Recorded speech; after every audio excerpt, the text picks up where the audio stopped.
یہ لفظ ملیں گے، سیدہ پاک فرماتی ہیں او میرے نبی کے غلاموں، میں نے یہ رنگ بھی دیکھا ہے کہ حضور نے اتنا کھڑے رہے، اتنا قیام کیا کہ مقدس پیروں میں ورم آ گئے، سوج گئے پیر۔ ہم سیر کرنے گئے تو تھک گئے، بات الگ ہے، لیکن عبادت میں یہ بھی تو مسلم شریف ہے نا، یہ بھی تو دین ہے نا، یہ بھی تو حضور کی سنت ہے، یہ بھی تو وہ چیز ہے جو کریم کی آنکھوں کی ٹھنڈک ہے۔ سیدہ فرماتی ہیں پیروں میں ورم آ گئے، اور ساری رات ہی حضور نے نماز پڑھی اور ایک ہی آیت بار بار دہرائی۔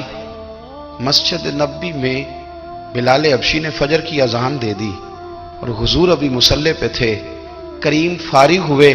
میں نے عرض کی یا رسول اللہ صلی اللہ علیہ وسلم، آپ کے تو صدقے اللہ اگلے پچھلوں کے گناہ معاف کرے گا، تو آپ اتنی آہوزاری کیوں فرماتے ہیں؟ آپ تو شفیع ہیں، آپ تو انبیاء کے امام ہیں۔ تو حضور نے فرمایا عائشہ تم نے گنوایا ہے نا میرے اللہ کی مجھ پر کتنی رحمت ہے، افلا اکون عبدا شکورا، فرمایا اگر اس نے اتنی نعمتیں دی ہیں تو کیا میں اس کا شکر گزار بندہ نہ بنوں؟ میں شکر گزار بندہ نہ بنوں اس کا؟ پھر اگر اتنی نعمتیں اس نے دی ہیں، مجھے اتنا نوازا ہے، تو پھر میں اس کے سامنے سجدے نہ کروں؟ او میرے بھائی، بڑے قابل فخر لوگ ہیں ہم کہ ہم نبی پاک کے غلام ہیں، ہم قابل فخر ہیں کہ نبی کریم کے غلام ہیں۔ کیا کبھی اس غلامی کے شکرانے میں بھی دو نفل پڑھے کہ یا اللہ تیرا شکر ہے تو نے ہمیں حضور کا غلام بنایا ہے؟ یاد رکھیں کہ اپنی روحانی زندگی کو آباد کریں، استغفار پڑھیں، تسبیحات کریں، کچھ چھوٹے چھوٹے اعمال ہیں ان کو اپنی زندگی میں حصہ بنائیں۔ ترمذی شریف میں حدیث ہے، نبی پاک صلی اللہ علیہ وسلم نے فرمایا 3 مرتبہ صبح 3 مرتبہ شام اعوذ باللہ السمیع العلیم 3 دفعہ یہ پڑھو، اور 1 دفعہ سورۃ حشر کی آخری 3 آیات، هو اللہ الذی لا الہ الا هو عالم الغیب والشہادۃ هو الرحمن الرحیم۔ اعوذ باللہ من الشیطان الرجیم ہے نا، اس کو پڑھنا ہے اعوذ باللہ السمیع العلیم من الشیطان الرجیم۔ فرمایا 3 دفعہ اس کو پڑھو اور 1 دفعہ سورہ حشر کی 3 آیتیں، 1 دفعہ صبح اور 1 دفعہ شام۔ صبح کیا ہے، شام کیا ہے؟ تو اعلیٰ حضرت بریلوی فرماتے ہیں صبح سے مراد ہے آدھی رات ڈھلنے سے لے کر سورج نکلنے تک، آدھی رات ڈھلنے سے لے کر یعنی تہجد کا ٹائم سے لے کر سورج اور شام کیا ہے، دوپہر ڈھلنے سے لے کر مغرب کی اذان تک، یہ شام ہے۔ اب سن لیں، یہ ترمذی کی حدیث ہے سیاستہ کی، نبی پاک نے فرمایا جس نے 3 مرتبہ اعوذ باللہ پڑھی اور 1 بار سورہ حشر کی آخری 3 آیتیں پڑھی، 1 دفعہ صبح پڑھے 1 دفعہ شام پڑھے، نبی کریم علیہ السلام فرماتے ہیں اگر صبح پڑھے گا تو 70,000 فرشتے شام تک، اور اگر شام کو پڑھے گا تو 70,000 فرشتے صبح تک پڑھنے والے بندے کی مغفرت کی دعا مانگتے رہیں گے۔ چلے میں تو اس بات پہ بھی بڑا راضی ہوں کہ پہلی دفعہ اہل سنت میں ایسا ہو رہا ہے کہ وظیفہ ملنے پر لوگ نعرے لگا رہے ہیں، ورنہ وظیفہ بتائیں تو کہنے لگے بھی پڑھیں گے پر کوئی تویز بھی لے چھڑو ماڑا گیا۔ ایک صاحب آئے مجھے کہنے لگے جی برکت کوئی نہیں، غربت بڑی ہے۔ میں نے کہا سرد واقعہ پڑھا کر، کہتے پیر صاحب تھوڑی تکلیف کرو کو مینوں تویز بھی کر دیو۔ میں نے اسے کہا خدا کے بندے میں تویز دوں گا پتہ نہیں کام بنے گا نہیں بنے گا، سورت واقعہ پڑھ، یہ وہ تویز ہے جو مدینے والے رسول نے عطا فرمایا ہے کہ سورت واقعہ پڑھو تمہیں کبھی فاقہ نہیں آئے گا۔ تو وظائف پڑھیں، عبادات کریں، تیاری کریں، کچھ نیک اعمال بچائیں ایسے جن کا ہمیں پتہ ہو، جو ہمارے رب کو پتہ ہو۔ حضرت عبداللہ ابن عمر رضی اللہ تعالیٰ عنہ حضرت عمر کے صاحبزادے، مکہ مکرمہ میں ان کی قبر ہے۔ میں نے جب انہیں پڑھا تو مجھے ان سے بڑا پیار ہو گیا، لیکن آپ کو پتہ ہے وہاں جا کے کسی شخص کا مزار تلاش کرنا یا پوچھنا ایک مشکل کام ہوتا ہے۔ تو ایک دفعہ میں مکہ شریف میں حاضر تھا، تو ایک گاڑی والا ڈرائیور مجھے کہنے لگا کہ مولانا میں آپ کو جانتا ہوں، مجھے آپ سے محبت ہے، ایک بات بتاؤں آپ کو؟ میں نے کہا بتاؤ۔ کہنے لگے حضرت عبداللہ ابن عمر کی قبر دیکھنی ہے۔ میں نے کہا یہ تو نہیں کہہ رہا، یہ کسی نے بندوبست کرایا ہے، یہ اللہ نے تیرے دل میں بات ڈالی ہے، یہ ہو گیا تو لے چل مجھے۔ حضرت عبداللہ ابن عمر کو نبی پاک نے فرمایا تھا راجل صالح، یہ نیک بندہ ہے، یہ متقی آدمی۔ حضرت عبداللہ ابن عمر رضی اللہ تعالیٰ عنہ سیدنا فاروق اعظم رضی اللہ تعالیٰ عنہ کے صاحبزادے ہیں، اور ان کی ہمشیرہ سیدہ حفصہ رضی اللہ تعالیٰ عنہ حضور کی زوجہ محترمہ ہے۔ ایک دن اپنی ہمشیرہ سے کہنے لگے کہ نبی کریم صلی اللہ تعالی علیہ وسلم گھر میں آئے نا، اور اگر حضور غم امت میں پریشان نہ ہوں، طبیعت کو حشاش بشاش دیکھو، تو ذرا پوچھنا تو صحیح حضور کا میرے بارے میں کیا خیال ہے، پوچھنا تو صحیح کہ کریم کی بارگاہ میں میرا کیا مقام ہے، میرے بارے میں حضور کیا فرماتے ہیں۔ اب بہن کو کام بتائے اور بتائے بھی بھائی، اور پھر بہن وہ کام نہ کرے، یہ تاریخ میں ہوتا نہیں۔ حضرت عمر فاروق رضی اللہ تعالیٰ عنہ کی صاحبزادی ام المومنین رضی اللہ تعالیٰ عنہ فرماتی ہیں کہ میں تو بس منتظر تھی، انہوں نے تو کہا تھا نا کہ اگر تم حشاش بشاش دیکھو تو بات کرنا، لیکن حضور تشریف لائے، میری باری تھی، میرے گھر تشریف لائے، کھانا پیش کیا تو فوراً میں نے عرض کی حضور ایک بات پوچھنی تھی، تو حضور نے فرمایا پوچھئے۔ میں نے عرض کی حضور میرے بھائی عبداللہ ابن عمر کے بارے میں آپ کا کیا خیال ہے؟ نوجوانوں میری بات پہ غور کرنا، میرے بھائی کے بارے میں آپ کا کیا خیال ہے؟ تو نبی کریم صلی اللہ تعالی علیہ وآلہ وسلم نے میری طرف دیکھا، اور پھر حضور زیر لب تھوڑا مسکرائے، اور بریلی کے امام کہتے ہیں کہ حضور مسکرا دیتے تھے نا تو جو بڑا دکھی ہوتا تھا وہ بھی ہنس پڑتا تھا۔ اب سوال پیدا ہوتا تھا کہ پھر تو اس مسکراہٹ کے لیے انتظار کرنا پڑتا ہوگا کئی مہینے کہ حضور مسکرائیں تو رونے والے ہنسیں، تو اعلیٰ حضرت فرماتے نہیں، انتظار نہیں کرنا پڑتا، یہ مسکراتے رہنا تو حضور کی عادت ہے۔ جس کی تسکین سے روتے ہوئے ہنس پڑے، اس تبسم کی عادت پہ لاکھوں سلام۔ یعنی یہ تو عادت ہے حضور کی مسکراتے رہنا، اس کے لیے انتظار نہیں کرنا پڑتا۔ بھائیو آپ خیال رکھیں گے، غور کریں گے، حضرت عبداللہ ابن عمر رضی اللہ تعالیٰ عنہ کے بارے میں پوچھا تو سیدہ فرماتی ہیں کہ نبی کریم صلی اللہ تعالیٰ علیہ وسلم نہ زیر لب مسکرائے اور فرمایا حفصہ تیرا بھائی ہے تو اچھا، لیکن میں نے سنا ہے کہ عشاء کی نماز پڑھتا ہے تو فجر تک سویا ہی رہتا ہے۔ او نوجوانوں، 10 بجے تک سونے کی بات نہیں ہوئی، 9 بجے تک سونے کی بات نہیں ہوئی، 11 بجے اٹھنے کی بات نہیں۔ حضور فرمانے لگے میں نے سنا ہے کہ عشاء کی نماز پڑھ کے سو جاتا ہے اور فجر تک سویا ہی رہتا ہے، اسے چاہیے کہ تہجد کے وقت اٹھا کرے، اللہ کی بارگاہ میں حاضر ہوا کرے، آہوزاری کرے، سجدے کرے، عبادت کرے، اٹھتا ہے اور فجر میں جا کے اٹھتا ہے۔ حضرت جناب حفصہ رضی اللہ تعالیٰ عنہ کہتی ہیں میں نے جناب عبداللہ ابن عمر کو پیغام دیا اور میں نے کہا میرے جوان بھائی سن، نبی پاک نے فرمایا ہے تو اچھا پر تہجد میں نہیں اٹھتا، نفل نہیں پڑھتا۔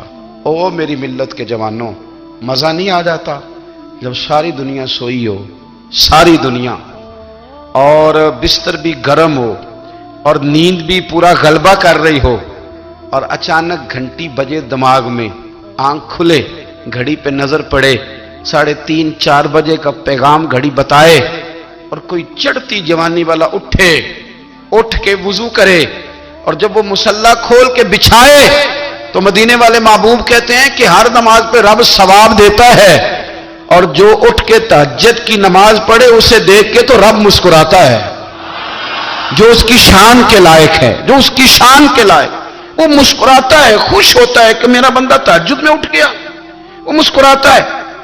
کاش ہماری صبحیں کبھی اپنے مالک کے نام ہو جائیں، کاش کے صبح۔ حضرت ابو الحسن رحمت اللہ تعالی علیہ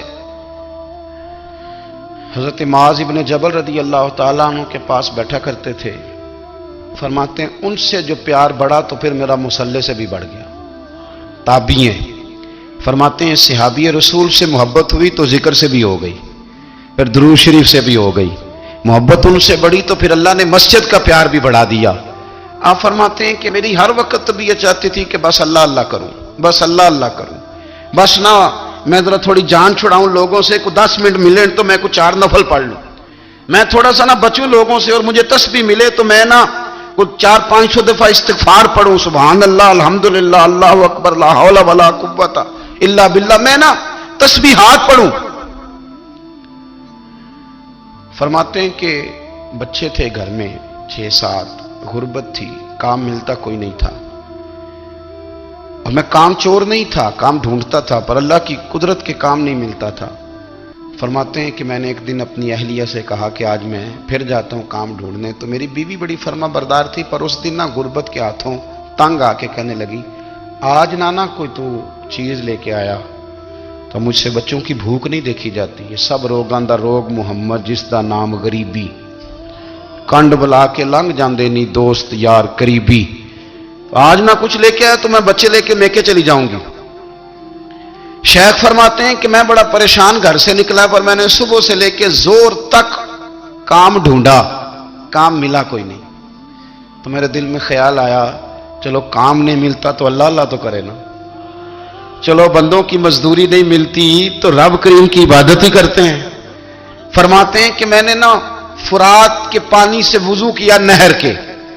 شدید دھوپ تھی, ساتھ ریت تھی اور ریت تپ رہی تھی.